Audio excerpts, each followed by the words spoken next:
Hey all y'all! Welcome to the Queer Ass Trailer Trash channel. It's Jocelyn here, and today I am going to be giving y'all a tour of my tiny kitchen. Uh, I've been working on it for about a year and a half now or so, and it keeps getting more and more refined. I initially had the intentions of just kind of making this an open air kind of outdoor kitchen space, but I have a certain variety of megalomania, and it's a tiny variety, but I just, once I get things going, I'm like, I could just make it a little nicer. And so I think I finally got it to the point where I feel like it is presentable enough to be taking the rest of the world, aka you, the internet, on a little gander throughout my very small kitchen space. So I guess I'll start with the very basics of this build, and that's the dimensions. It's 8 foot by 8 foot, and that was decided mostly because I used pallets to build it, and that's a really convenient footprint to build with pallets because they're roughly 4 by 4 if you find a nice pile that fits the bill, and that's the size of a plywood sheet, and you put the two together and you've basically got Jenga.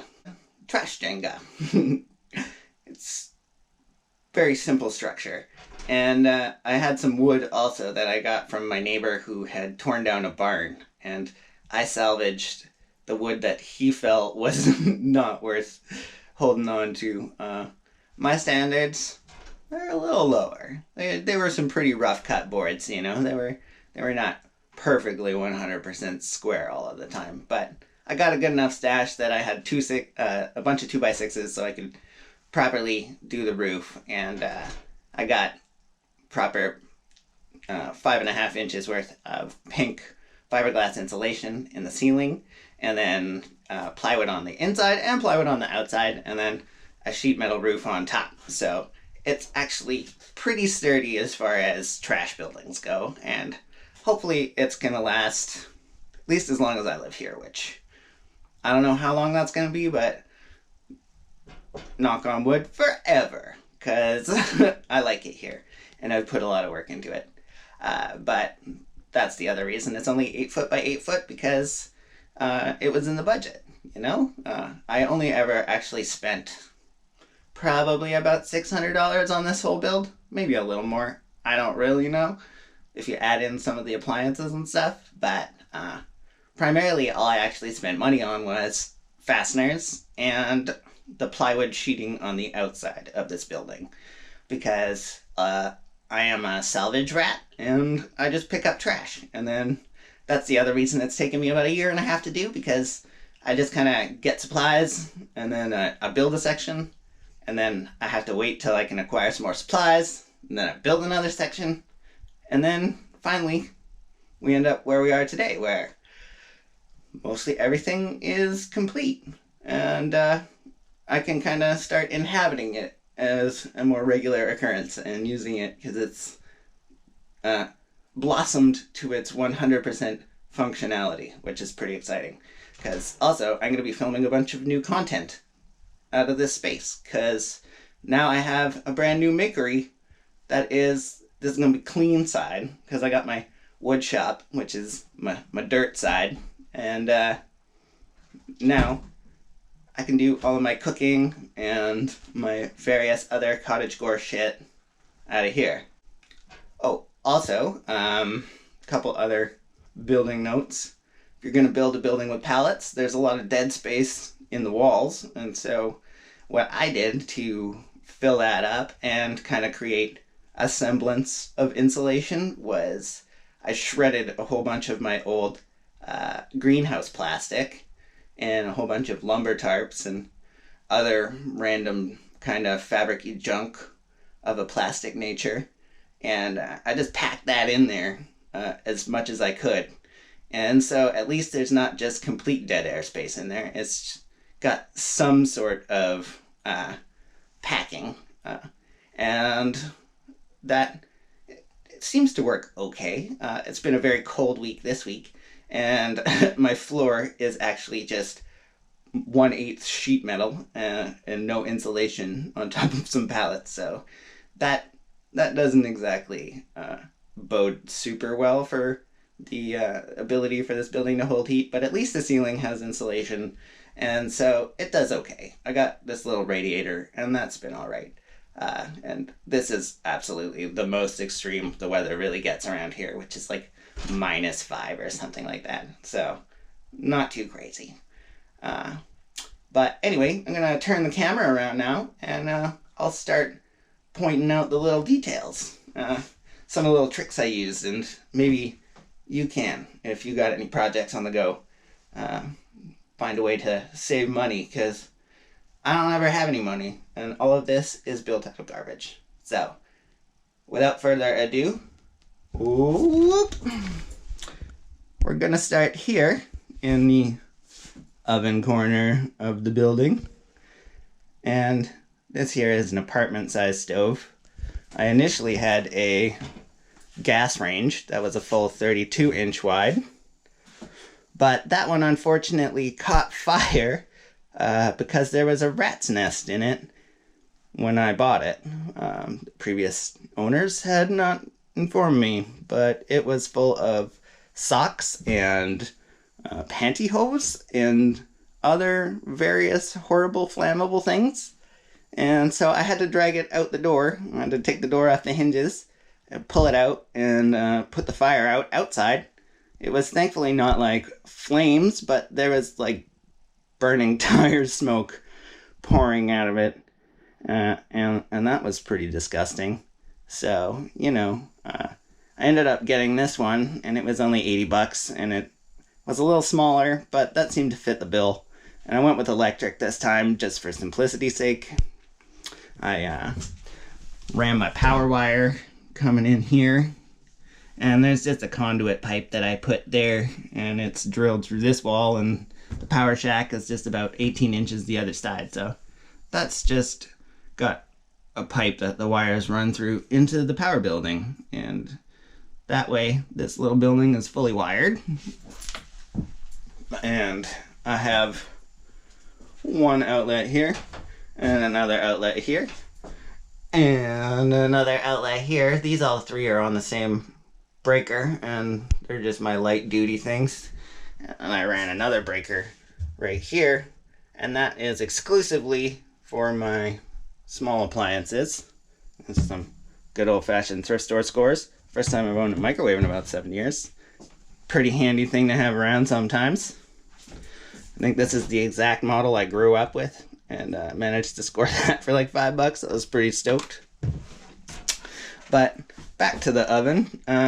This here section of countertop was a full-length piece, and I ended up cutting it here because that was the original stove dimension. But now that the stove changed, I just had to do some refuculating, and it fits again. And you can actually just, slide that off, lift it up, and then that piece comes down here, just tucks away right there nice and tidy like.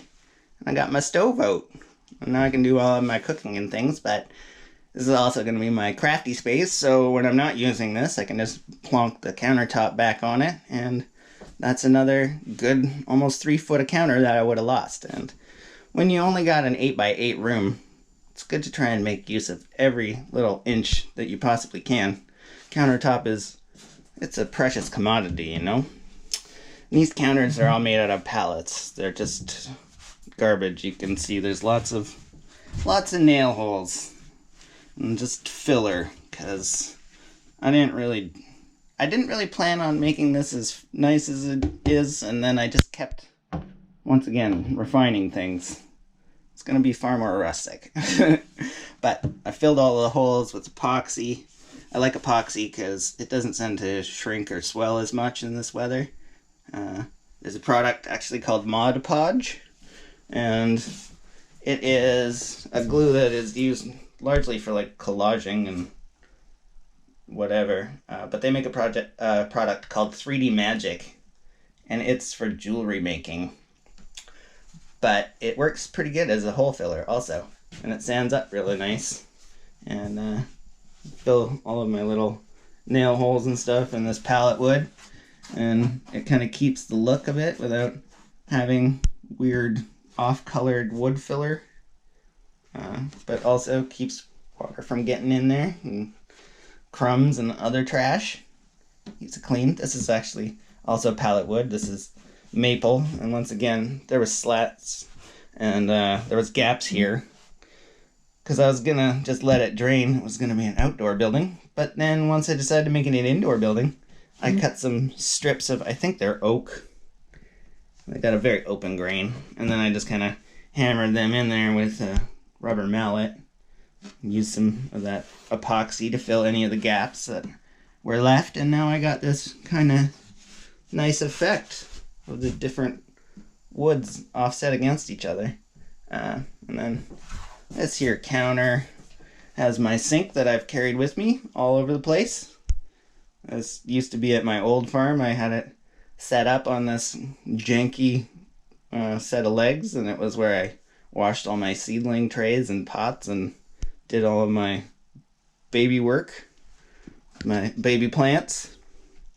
And now it's actually serving as a sink, which was its original intended purpose. I got this after living in the world's tiniest spaces with the world's tiniest sinks. Having a double sink of a full size is just like a revelation, let me tell you. A room for a dish rack? I never had a dish rack. This is crazy, you know? I don't even have to take it and put it away. I can just leave it on the counter. It's fine. Oh, that's my hilarious plumbing. I'm not much of a plumber, but I'm pretty good at irrigation. So I just use irrigation. Like this is a hose splitter. Nice brass, high quality. Just half-inch irrigation line. And this is 3/4 inch irrigation line, and it just blasts right through the wall. Right out there.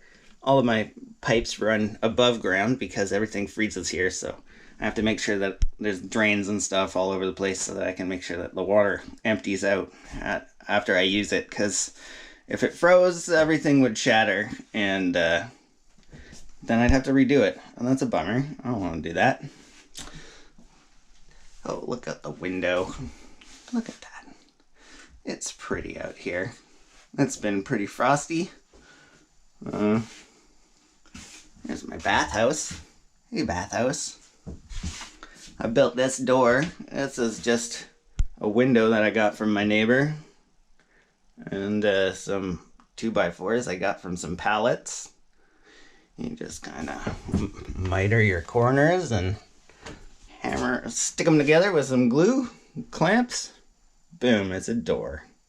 I wanted to let as much light in as I possibly can. We're looking south right now. And got the window here. This is the power shack I was saying, from which all utilities flow. This is the only building when I moved here. And back here is where I got my conduit running. There's the dreamboat. Chuffing some smoke. The puppies are in there, so I got it staying warm and cozy for them.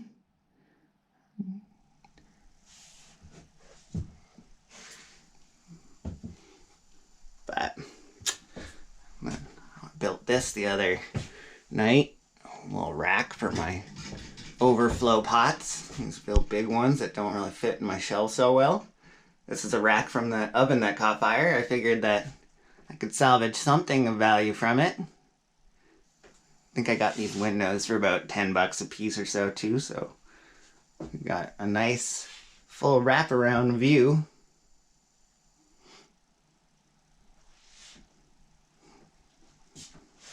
Here's a bunch of my pans, my collection. A lot of these cast irons, they're gonna need refinishing because I got them at thrift stores. This one I bought new, but it's just been sitting out here and getting kind of rusty. So these ones are all pretty grubby, and so I am going to do a video series coming up, or maybe not a video series, but just a video where I restore one of these and I show you how to take it from trashy as hell. This is all covered in crust and grease and nastiness. I'm going to clean it all up, bring it back to shiny new. But this is a very nice pan made by the Lodge Company in USA. And so that will definitely be worth it. I think I got $10 and we're going to make it back to like it was the day it was made. So that's the nice thing about cast iron. It's never really broken until it starts to shatter. I got my cabinets here that my last video I was putting face frames on these ones, and this one I sanded all up and painted. We got a nice shade of ivory white because I bought a 5-gallon pail for $30 from the used building store, and now everything is going to be ivory white until that's gone, and that'll be a while because I think I still got half that pail. But it's a nice color white, not too sharp. I'd say it's like the beige of whites. But also, I did my curtain rods. I haven't gotten doors. I'm not gonna do doors. I'm gonna do curtains because that's easier. But I haven't gotten the material yet. I haven't figured exactly what color palette I'm going with, aka my thrifting hasn't decided for me. But these are actually tent poles from an old kind of car tent that no longer exists. I was using these as garden stakes, but I used a pipe cutter, just cut them to length, and then some little sections of a leather belt and a screw. I just drilled a hole in each of these and put a screw in, and that's gonna hold these up just perfect, you know, free 99. And a lot more sturdy than those cheap flimsy ones that I bought a whole bunch and used them in my RV, but they're garbage. So this will be much more sturdy. Kicking my radiator. Here we got some of my chili peppers. I grew these this last season and dried them up. I'm gonna make a salve, and then I'm gonna split that salve and make some of it into Tiger Balm. I'm gonna grind these up real fine, and it's gonna be spicy. It's gonna be so good. Canned goods. I got all these shelves for free, which is pretty great. They just needed to be cleaned up a bit, and I got them dropped down enough so that I can kind of put a few things at least on the top. What else? Oh, this is my new breakfast nook. I built this just the other day as kind of an afterthought. I got a big wooden shelf with these heavy 3/4 inch plywood. It was made out of this wood, and I kicked it apart and just salvaged this because it was more useful to me than the shelf itself. Well, you know, we got just some pine, and I used this to just face up my sink and my counter, and this year makes everything look nice and clean. And you paint it white, you can't really tell that it's just cheap salvage 1x4, you know? It's a miracle of white paint. It just polishes up all sorts of things. And I'm gonna have to spray paint my garbage can one of these days, but it's not really spray painting weather. Got my handy radiator, my stool for my nook, and here's my old but new to me-ish sewing machine. I got that for $25 or something off the old internet and gave it a refurbish. Took it apart, cleaned it up, did a lube job, and works like a hot damn. I was sewing the other day, practicing my skills for making the curtains coming up here. And now, because I have all of this room, I can just leave my sewing machine out instead of having to pack it all up again. But I'm excited to be eating at this little table, get to look out the window, enjoy the view, live the dream, be super gay about it. It's a good place to be, you know? And then got lower shelves here too. These are all of that same plywood. It's nice heavy duty stuff. Once again, you just throw a little bit of a piece to give it a nice edge, hide the fact that it's kind of just some ugly ply. Got more of my handy dandy tent post curtain rods here and here. Oh, and there's her darkness herself, Luna, my kitten. And she's staying in the kitchen right now. Mostly she's an outdoor cat, but it's been very cold. It's a polar vortex. And so she's hanging out where there's the heater right now. It's normally too boring for her to be inside, but at this moment in time, she's willing to make that sacrifice of entertainment for warmth, coziness. Ow! Oh yes, I know. Your love is so pointy. That's why she doesn't stay in the house too, is that she's a little vicious and she doesn't like my dogs too much. She just attacks them and pees on stuff. So, we just let her have her space. Isn't that right, Luna? You're perfect, just as you are. Oh yeah, there's my steel floor. That shit's never gonna wear out. That's never good if there ever was one. Oh yeah, and then this whole building is paneled on the inside just in laminate flooring that I got for free. Which is sweet. Makes an excellent wall, especially when you don't have to buy it. I wouldn't necessarily use it as a floor in this kind of building because of the moisture that's in here. This would probably pretty quickly start to undulate and not be so conducive for the old not tripping. And but as a wall, who cares? It's fine. Just tack, tack, tack, tack, tack with my little air nailer into the pallets. So that's one way of doing it. Just got to be creative. Whatever you happen to have on hand. Yeah. Make do. Because why spend money? Especially if you don't have money. Just, that's the importance of having a lot of different piles of trash just kind of kicking around. So, anyway, that's the tour. I hope you enjoyed it. There's going to be plenty more videos coming up in the next little while, as I say. The Sal video, there's going to be the frying pan restoration.